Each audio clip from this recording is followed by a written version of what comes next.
कि daily wagers की जो डिमांड्स हैं उनको सुना जाए, उन पर गौर करके उनका कोई हल निकाला जाए। ये लोग हर डिपार्टमेंट की बैकबोन्स हैं, इनको निकाल के आपका जल शक्ति जो है वो पूरा बैठ जाएगा, पूरा सिस्टम ठप हो जाएगा। इस 15 अगस्त को हमारी एडमिनिस्ट्रेशन ये ओथ ले कि हम लोगों के लिए, हम लोगों के नौकर हैं, वी आर पब्लिक सर्वेंट्स, और हम लोगों की भलाई का काम करेंगे। भैया मैं तो ये कहूँगा कि जम्मू कश्मीर में जो करप्शन का पैसा है उस पर अब टैक्स लगा दो, उसको वाइट मनी कर दो। रोक तो आप सके नहीं, बहुत हद तक बढ़ गई है करप्शन। पहले करप्शन चोरी से की जाती थी, पर्दे के नीचे, टेबल के नीचे, अब टेबल के ऊपर है। He will be brought to the books. जब तक वो नहीं करोगे आपने किसी पटवारी को पकड़ लिया, आपने आज तक कोई डिप्टी कमिश्नर पकड़ा, वो IAS अफसर पकड़ा। FIR जो है बेहतरीन तरीका है to brush every ill under the carpet, to brush every misdeed under the carpet. आज़ादी को 75 साल पूरे हो चुके हैं और पूरे भारतवर्ष के अंदर जो है आज़ादी का अमृत महोत्सव जो है वो बड़े हर्षो उल्लास के साथ जो है वो मनाया जा रहा है। कल भी मैंने आपको कुछ तस्वीरें जो है वो डेली वेजेस भाई की दी, जिनमें वो परेशान हैं, बदहाल हैं, उनके घरों में इतने पैसे भी नहीं हैं कि वो आज़ादी का अमृत महोत्सव जो है वो अच्छे तरीके से उसको मना सके। वहीं एक तरफ भाजपा जो है वो लगातार लोगों के बीच में खुशियां बांटती हुई नज़र आ रही है, तिरंगा रैलियां करती हुई नज़र आ रही है, लेकिन डेली वेजेस की सूद लेने कोई नहीं आया।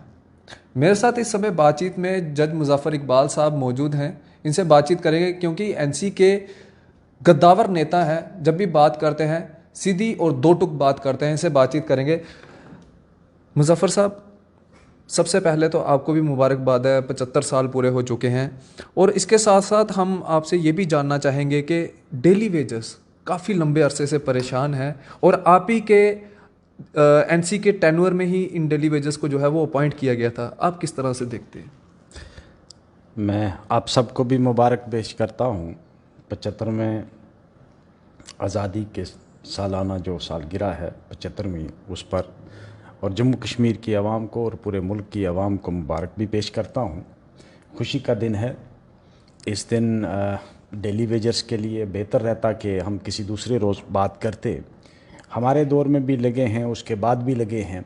2015 तक जितने भी डेली वेजर, कैजुअल लेबर्स, जितने लोग लगे थे,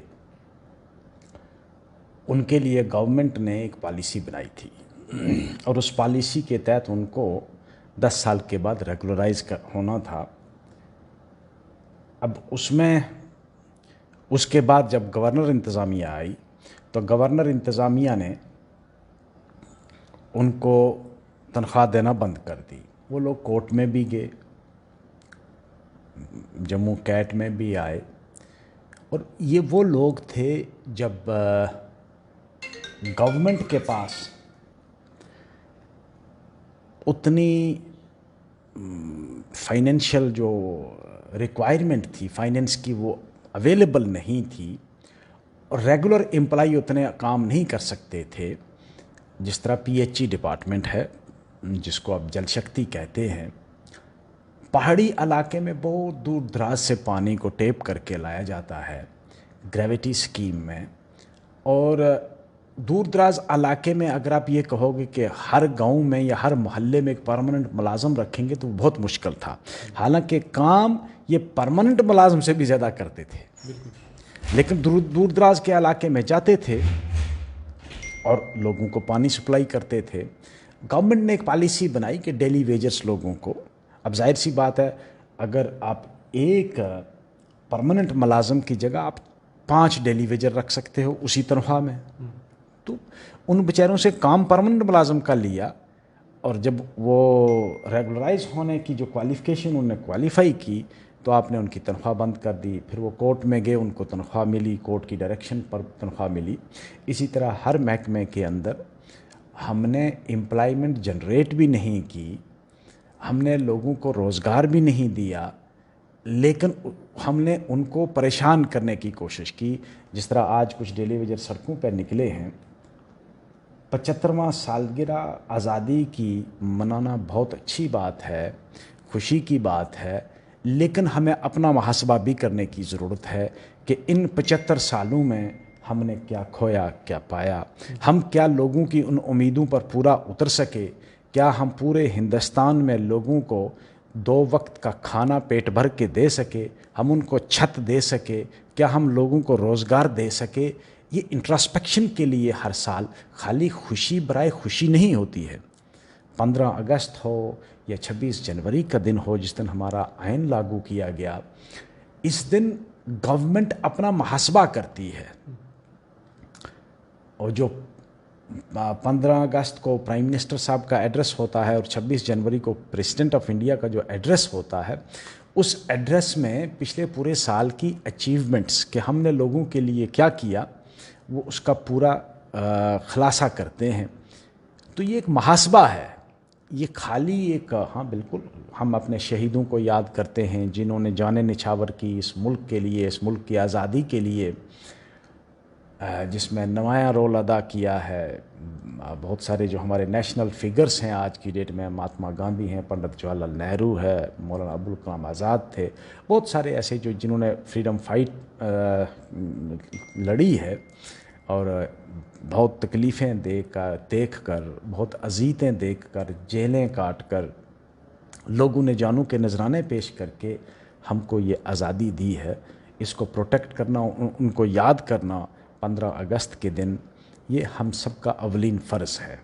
हम उनको याद करते हैं और मेरे ख्याल में वो किसी पर्टिकुलर कम्युनिटी के लोग नहीं थे, तमाम जितनी कम्युनिटीज़ थी हिंदुस्तान के अंदर 1857 से लेकर 1947 तक उन्होंने आज़ादी की जंग लड़ी और आखिर 99 ईयर्स के बाद उनको ये आज़ादी मिली। मुज़फ़्फ़र साहब, एक सवाल आपसे रहेगा, डेली वेजर्स जो हैं वो कहते हैं कि ये कैसा आज़ादी का अमृत महोत्सव है, हम काले झंडे लेके जो है वो सड़कों पे उतरेंगे। आप क्या पैगाम देना चाहेंगे सरकार को, एडमिनिस्ट्रेशन को, क्योंकि आप भी एक गद्दावर फॉर्मर जो है वो जज रह चुके हैं और गद्दावर नेता हैं एनसी के, आप क्या आश्वासन देते हैं डेली वेजर्स को और आप पैगाम क्या देना चाहते हैं एडमिनिस्ट्रेशन को? देखिए, एडमिनिस्ट्रेशन से मैं यही रिक्वेस्ट कर सकता हूँ कि डेली वेजर्स की जो डिमांड्स हैं उनको सुना जाए, उन पर गौर करके उनका कोई हल निकाला जाए। ये लोग हर डिपार्टमेंट की बैकबोन्स हैं, आप इनको अफोर्ड नहीं कर सकते हैं कि आप इनको कहें कि इनको निकाल के आपका जल शक्ति जो है वो पूरा बैठ जाएगा, पूरा सिस्टम ठप हो जाएगा। अगर आप जीआरएस जो हैं लोग, वो जो पंचायत में पंचायत सेक्रेटरी का काम करते हैं, अगर वो लोग काम करना छोड़ दें, आपका पूरा सिस्टम जो पंचायत का है वो ठप होकर बैठ जाएगा। आप इन पर इतने डिपेंडेंट हैं क्योंकि आपके पास इतने पंचायत सेक्रेटरी है ही नहीं है। आपने जो पंचायत का काम करना है कैसे कर पाओगे जब तक कि उनको आप रेगुलराइज नहीं करोगे। उनकी भी एक डिमांड है, जीआरएस वालों की भी, कि भाई हमें, और बाकी पूरे मुल्क में जितनी ये एक नेशनल स्कीम थी, पूरे मुल्क में स्कीम्स बनी हैं, वो बेचारे अब हाई कोर्ट में आए हैं, उनकी पोस्टैलिटीज़ कर दी गई थी जीआरएस की, यहाँ से उन्होंने स्टे लिया हाई कोर्ट से, मैं ही उसमें वकील भी हूँ।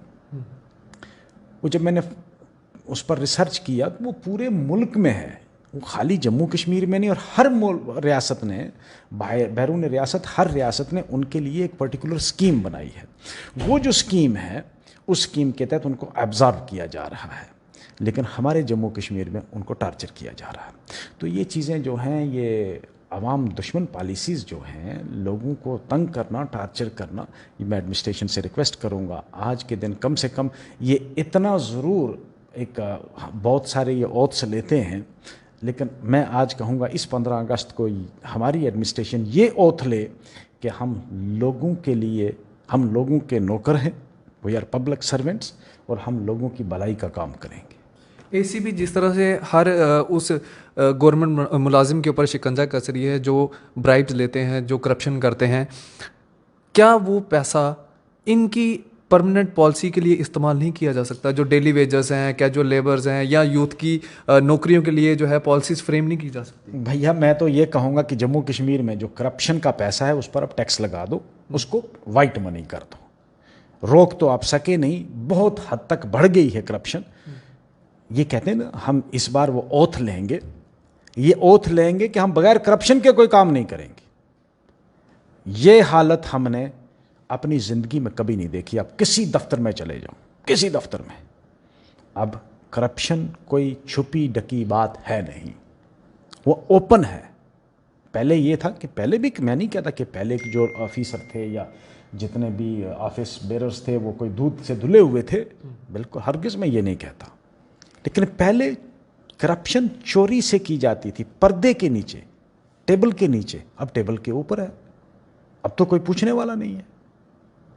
तो जब तक ये करप्शन, अब कस्में लेने से आप कहोगे मैं ओथ लेऊंगा, ओथ लेने से करप्शन नहीं खत्म होती। करप्शन खत्म करने के लिए एक स्टर्न डिटर्मिनेशन चाहिए, फर्म डिटर्मिनेशन, कि भाई जो करप्शन करेगा हम उसकी खाल उतारेंगे, हम उसको कैफे किरदार पहुंचाएंगे, he will be brought to the books. जब तक वो नहीं करोगे आप, आपने किसी पटवारी को पकड़ लिया, आपने आज तक कोई डिप्टी कमिश्नर पकड़ा, कोई आईएएस अफसर पकड़ा है? भाई पटवारी को, गिरदावर को पकड़ने से आप क्या समझते हो करप्शन खत्म हो जाएगी? बड़ी हद होगी, आप जाओगे जाकर पुलिस कांस्टेबल को पकड़ लोगे, सब इंस्पेक्टर को पकड़ो जरा, जो बड़े बड़े मगरमच्छ हैं जिन्होंने अरबों खरबों के गफले किए। कितने लोग पकड़े आपने अभी सब इंस्पेक्टर्स की जिसमें अरबों रुपए की गफला हुआ है? उसमें क्या आप क्या समझते हो खाली वही हैं जो एग्ज़ाम लेने वाले थे बाहर के लोग? उसमें यहाँ के ऑफिसर इन्वॉल्व थे। किसको पकड़ा आपने? ये सब एफआईआर लगने से सब कुछ, एफआईआर जो है एक बेहतरीन तरीका है to brush every ill under a carpet, to brush every misdeed under a carpet. वो आपने अंडर कारपेट उसको ब्रश करने के लिए किया। क्या किया आपने इस वक्त? तो यार ये चीज़ें कभी फिर करेंगे, आज मौजू नहीं मुझे लगता है कि ये चीज़ें हमें करनी चाहिए। आज हमें, ठीक है, हम आज़ादी के 75वां साल है, हम उसकी खुशी मनाएं और हमें उम्मीद है कि बहुत जल्द हमें भी अपनी रियासत वापस करेंगे, ये हमारा स्पेशल स्टेटस भी वापस करेंगे। हमें उम्मीद है कि इनको ये एहसास होगा कि हमने गलत किया। बहुत बहुत शुक्रिया बातचीत करने के लिए। तो ये हमारे साथ फॉर्मर जज मुजफ्फर इकबाल खान साहब थे, जो कि एनसी के गद्दावर नेता हैं और एक ऊंचा कद जो है वो नेशनल कॉन्फ्रेंस के अंदर अपना रखते हैं। इन्होंने मुबारकबाद तो पेशकश की, लेकिन उसके साथ साथ अफसोस भी जताया कि इस 75वें साल में भी हमारे डेली वेजेस भाई जो हैं वो आज भी सड़कों के ऊपर हैं, आज भी उनकी जो है सूद लेने वाला कोई नहीं है। इन्होंने भी जो है अफसोस जताया है। मैं फिर एक बार कहूँगा, जो पैसा एंटी करप्शन ब्यूरो इन करप्ट ऑफिसर से जो है वो कलेक्ट कर रही है, एलजी साहब वो पैसा जो है डेली वेजेस को परमानेंट करने में जो है वो पॉलिसीज फ्रेम करने में जो है वो पैसा इस्तेमाल किया जाए, ताकि ये हमारे डेली वेजेस भाई जो हैं ये भी अपने घरों के अंदर जो हैं अपनी फैमिलीज के पास जब जाएं तो इनके दोनों हाथों में जो है वो अच्छा खासा घर के लिए सामान लेके जाएं। इनके भी घरों में बच्चे हैं। आप भी अपनी राय जो है कमेंट सेक्शन में ज़रूर रखें। आप इसी तरह से बने रहें आवाम की आवाज़ के साथ। मुझे दीजिए इजाज़त। आदाब।